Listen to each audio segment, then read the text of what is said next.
Welcome to the show, Billy Mitchell. You are an internationally renowned musician, producer, author, and educator, deciding to pursue a career in music, having joined an off campus jazz band whilst initially studying a political science degree. Moving to LA in 1970, you backed up artists Esther Phillips, Randy Crawford, and Linda Hopkins. In 2002, you founded SAPPA, the Scholarship Audition Performance Preparatory Academy, designed to increase the participation of inner city students in music and the arts, which is a fantastic cause. Brilliant to have you on the show with us. Thank you so much for joining us, and please do tell us more. Thank you for having me. Tell us what's happening. Well, a lot of good things. I'm leaving for Brazil in the morning with Yuko Mabuchi, the artist that I'm producing. Yeah. We're going down there and shoot a video. She just did an arrangement of The Boy from Ipanema. Ooh, I love that. And I think it's so unique. I think that too. It's worth a video. And Yeah. so we're gonna put a thing together, go down there for a couple of days. And other than that, man, I've been basically working with her. I stopped performing last year. I called it a draw so that I could concentrate on my after school programs working with the kids. Yeah. And we're going into our 23rd year with that program. And it's going well. It's going well. You love working with the kids. Yeah, it's really necessary if we're going to carry this music and the culture. If we're going to carry it along, it's just important that kids not only are exposed to new genres and create new genres, but it's also important that kids understand the basics, learn instrumentation, learn how to perform on instruments, which there's less and less. I see less and less of that as time passes. There's a lot more dependency on computers and gadgets and not as much actual instrument performance. And I just think that instrumental performance is very important. Yes. It's very critical to young people's development. I think it's very helpful. I look at it as a cultural and historical piece, the work that we do with young people to maintain the cultures that we've developed. That's right. And to develop and make sure that they have an appreciation for all the things that have gotten us to this point. I think it'll help us get to the next point a lot easier. That's right. I mean, the internet's only been here since 1996. Yeah. So if you can imagine all the kids after 1996, they stopped watching human beings play real instruments, and they develop gadgets, right? So they develop gadgets where one man think he's a whole orchestra. Hey, I got bass. I push this, I got organ. If I put but that's not actually playing the organ. It's not actually playing the drums. You know what I mean? You can't beat the sound of a human being. I can prove that every day of the week. No, I don't think we'll ever lose it. And I work with some young artists, hip hop artists every now and then. And what I try to make sure that they understand is that what they're doing that's all right, as long as you know what it is you're doing. That's right. If you want to program a change, a sound, that's nice, but you ought to at least know what that is, what that scale is, what that chord is, what that break is, know those things. And I think the best way to do that is to start like everybody else from scratch and learn the basics and learn music, then stretch out and start creating and do whatever you have to do. But to skip over the basics, I don't think helps our young people. Right. Well, thank God for you, because we need to pass the blessings down. And the great part about it is for the kids that fall in love with it, you know what I mean? They go and make a career out of it, and hopefully they'll teach and pass it down too. Well, I was self-taught. I started out as a self-taught musician. And I had to start taking lessons in the middle of my career. I had music on the radio, music on the charts. And it was my band members, my bandmates, that encouraged me to go and develop so that I could catch up with where I was professionally, so that I could equal my music level to what my professional level was. And I had to start from scratch as an adult, start learning those basics. Now, I got into this program, the after-school programs, very interesting. We always did jazz in schools and, playing for kids and going around doing workshops and stuff like that. But a lady gave me a video, this is years ago, 20, 30 years ago, about a program in Venezuela. It was called El Sistema. And after watching, I was just moved. I said, if a music program can change the whole culture of a country, Yep. we should be able to initiate these kinds of music programs in the inner city and see if we can change the cultures. That's right.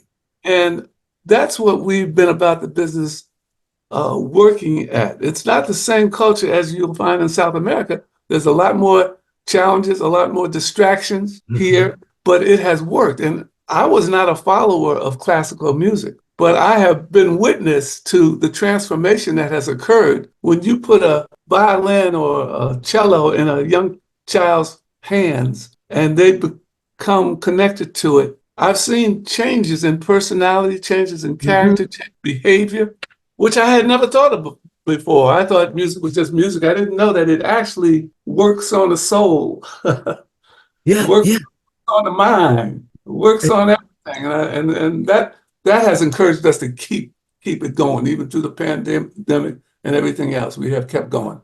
I love how the doctors was talking about if somebody goes into a coma, the first thing they do is to tell their family, go get their favorite song.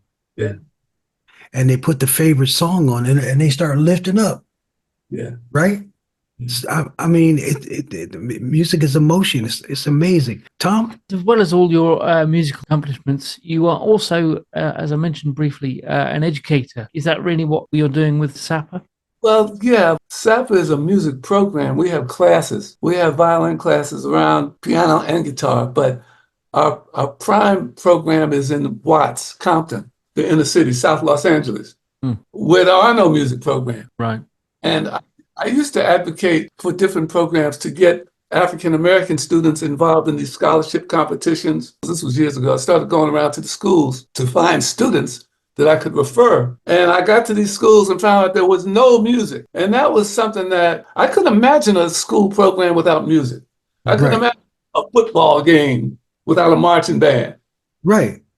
And so we started looking around and thinking about these things. And we said, well, if there's no music in the school, let's offer some music workshops. Let's give, if a kid is interested, let's get some classes in the parks and they can come and learn some music, at least get started.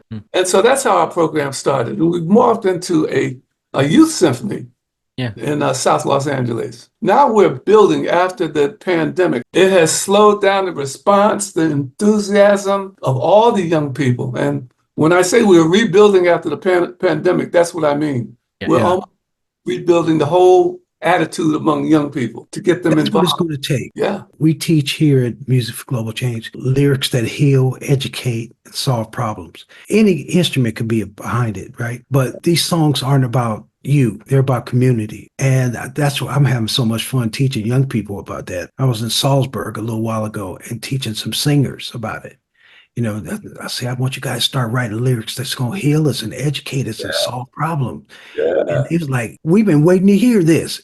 And it's almost like, yes, you can, right? No, there's not enough people talking about it. So that's why we started this show right here, Tom? During your solo career, it's included appearances in film as well. Can you tell us a bit about how you got into that and what films you've been involved in? No, I was in a couple of films, and I never really pursued that. I enjoyed it, but my personality just does not allow me to sit around on a set for 8 hours. No. Yeah. I got into a film with that Clint Eastwood did. Okay. About the Charlie Parker. It was a great experience. Yeah. Not being an actor, but I've never been shy of the camera, so it was a fun experience for me. Right. Yeah. But not something that I would pursue. My hat's off to actors because that's a terribly difficult discipline. Yes, yes, Yeah. man. I met Clint Eastwood up at George Lucas's studio. I was up there recording with the New Kids on the Block, and he was in another room doing a voiceover, Uh-huh.